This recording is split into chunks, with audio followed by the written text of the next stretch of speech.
22 का ट्रेलर प्रधानमंत्री मोदी ने दिखा दिया है। 22 में 2023 में कई चुनाव होने हैं, वो भी ये इंडिकेट कर देंगे कि आखिर होने वाला क्या है। खबरों में आगे बढ़ते हैं। आज की एक और बहुत बड़ी खबर है।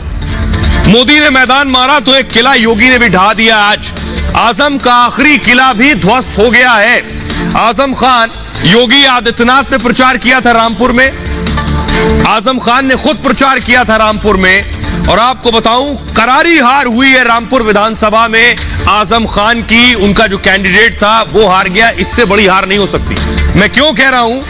रामपुर की हकीकत ये, आज तक कोई हिंदू वहां से विधायक नहीं चुना गया, हमेशा मुसलमान ही विधायक बनता था।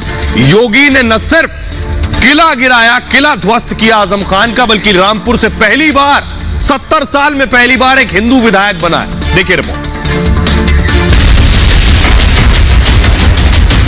यूपी के रामपुर में भाजपा को जीत हासिल हुई है। विधानसभा से तो योगी ने आजम का बिस्तर पहले ही बांध दिया था। अब योगी ने आजम के अपने ही गढ़ में रामपुर से भी पत्ता पूरी तरह साफ कर दिया है।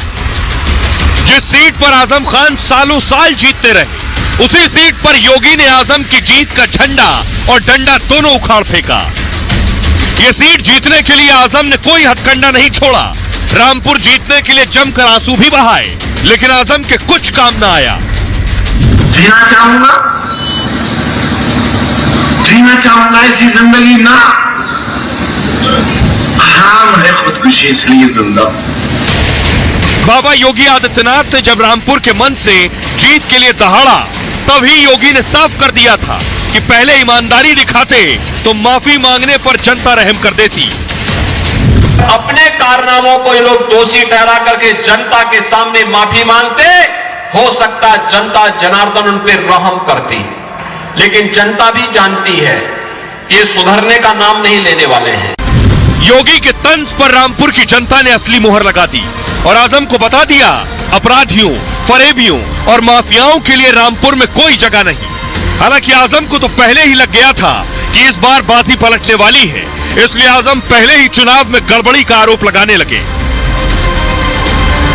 और आइए अब आपको बताने जा रहा हूं कितने वोटों से जीत हार हुई है। आजम खान का गढ़ खत्म हो गया, सियासत तबाह हो गई इस नतीजों के साथ। दिखाइए जरा, ये मैं आपको दिखाने जा रहा हूं। ये आप देख रहे हैं आजम खान और योगी आदित्यनाथ। रामपुर विधानसभा में समाजवादी पार्टी को 45,111 वोट मिले। योगी आदित्यनाथ के कैंडिडेट को 78,269 वोट मिले। 33,702 वोटों से जीते हैं ये। सुनिए जरा, ये बड़ी जीत है। आसिफ रजा को भी सुनिए और आकाश सक्सेना को भी सुनिए, दोनों उम्मीदवारों को सुनिए। रामपुर में हिंदू और मुसलमानों ने आज दोनों ने मिलकर यहाँ इतिहास रचा है, और आज योगी सरकार की वजह से जिस तरीके का यहाँ मुस्लिम भाइयों ने विश्वास जताया है योगी सरकार पर, वो एक अपने आप। आजम खान को कितना बड़ा झटका है? देखिए, झटका या ऐसा ये किसी पर्टिकुलर आदमी पे नहीं है। हमने चुनाव आयोग को लिख दिया है कि मतगणना स्थगित कर दी जाए और नए चुनाव रामपुर में कराए जाएं, भयमुक्त माहौल में, फेयरलेस। ये बिल्कुल अनफेयर चुनाव है। वो हम उम्मीद तो करेंगे ना, किससे कहें फिर? भाई चुनाव आयोग ही चुनाव करा रहा है, हम उससे शिकायत करेंगे। और जो यहाँ हो रहा है घटने हमने सब पहुंचा दी हैं, वीडियो भी भेज दी है यहाँ की। अगर कहीं भी कोई इंसानियत का मादा है जरा सा भी, तो वो एक्शन लेंगे। ये जीत कितनी बड़ी है, इससे आप समझिए कि जीत के बाद योगी आदित्यनाथ ने खुद ट्वीट किया। योगी ने लिखा, रामपुर सीट पर पहली बार जीत हुई है। अब अंदाजा लगाइए। आकाश सक्सेना समेत रामपुर के सभी कार्यकर्ताओं को बधाई और जनता जनार्दन के प्रति आभार। कार्यकर्ताओं को बधाई और जनता जनार्दन के प्रति आभार। ये योगी का जो मैसेज है, इसके कई मायने हैं कि आजम पूरी तरह से साफ हो गए। कैसे साफ हुए ये आपको बताऊंगा। किला कैसे ढहा, क्या वजह रही आजम की हार में, क्योंकि आजम खान को हराना लगभग नामुमकिन था। रामपुर में किसी को यकीन नहीं कि आजम खान को हराया भी जा सकता है। ग्राफिक्स के जरिए मैं आपको दिखा रहा हूं कि आखिर कैसे इसी सीट पर, इसी रामपुर सीट पर 1980 से आजम खान विधायक रहे। 1980 9 बार आजम खान यहीं से विधायक बने। 45 साल से आजम खान की सियासत का केंद्र रामपुर है। आजम जिसे समर्थन करते थे वही जीतता था। उनकी तूती बोलती थी, उनके इशारे के बिना पत्ता भी नहीं हिलता था। अपनी सीट भी नहीं बचा पाए आजम खान। मुस्लिम बहुल रामपुर में हिंदू आकाश सक्सेना जीते। योगी ने रामपुर का पूरा समीकरण बदल दिया है। 71 साल में पहली बार यहां से हिंदू कैंडिडेट जीता है। बीजेपी को मुस्लिमों का भी समर्थन मिला है। इससे उम्मीद और बढ़ गई है। सुनिए, अब आपको सुनवाता हूं डीएम जो है जिले के रविंद्र, वो क्या कह रहे हैं, सुनिए। 80,964 वोट जो भारतीय जनता पार्टी के प्रत्याशी को मिले हैं और 47,262 वोट जो हैं वो मोहम्मद आसिम राजा समाजवादी पार्टी के प्रत्याशी को मिले हैं। 33,000 से ऊपर मतों का अंतर है। सकुशल तरीके से मतगणना संपन्न हुई है, जिसके बारे में सभी मीडिया की उपस्थिति में, चुनाव आयोग की उपस्थिति में, ऑब्जर्वर की उपस्थिति में और निर्देशन में चुनाव आयोग के इसको पूरा कराया गया है। तो सभी जो आरोप मतगणना को लेकर लगाए जा रहे हैं बेबुनियाद है। मतदान के दिन के जो आरोप हैं उसके बारे में रामपुर पुलिस द्वारा विस्तृत रूप से सभी आरोपों का खंडन किया गया है और मीडिया को भी ब्रीफ किया गया है। आइए, अब आपको बताने जा रहा हूं खतरे में कैसे आजम की सियासत है। क्या आजम खान अब खत्म हो गए, उनकी पॉलिटिक्स फिनिश हो गई है, आजम खान के पास कुछ नहीं बचा है। खतरे में कैसे आजम की सियासत है।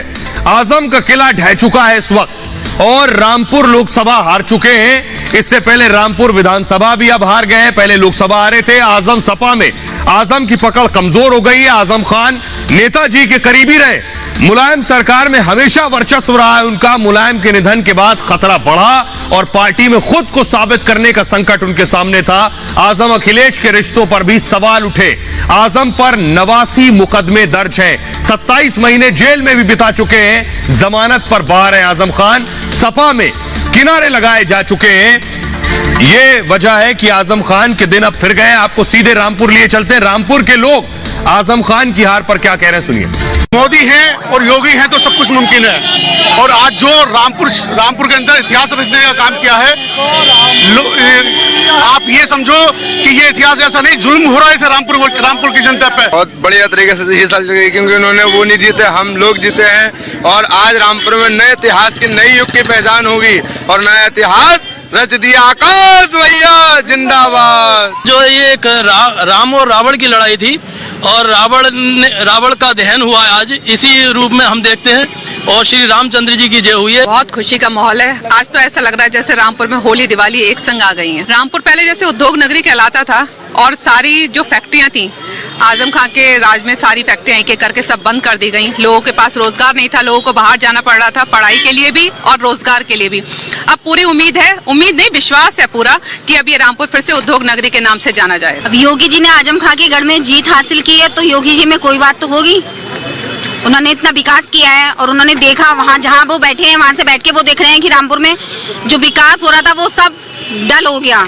अब आप देखें, उद्योग नगरी के नाम से रामपुर जाना जाएगा, एक नया इतिहास रचा जाएगा। आकाश भैया यहाँ एक नया इतिहास रचेंगे। ऐसी लग रही है जैसे क्या कहते हैं, चारों दिशाएं मतलब कि सब एकता की तरफ दिख रहा है और अयोध्या लग रही है रामपुर आज पूरी। यहाँ रामपुर में हमारी जीत हासिल हुई है। इसमें हमारी पूरी पब्लिक जनता सबका ही साथ है। सब कहते थे हमारे, आज उन्होंने हमें जिताकर ये इतिहास रचा है कि सच में सारी रामपुर की जनता आज हमारी है और आकाश भैया को भारी मतों से जिताया, उसके लिए हम उन्हें बधाई देने के पात्र हैं।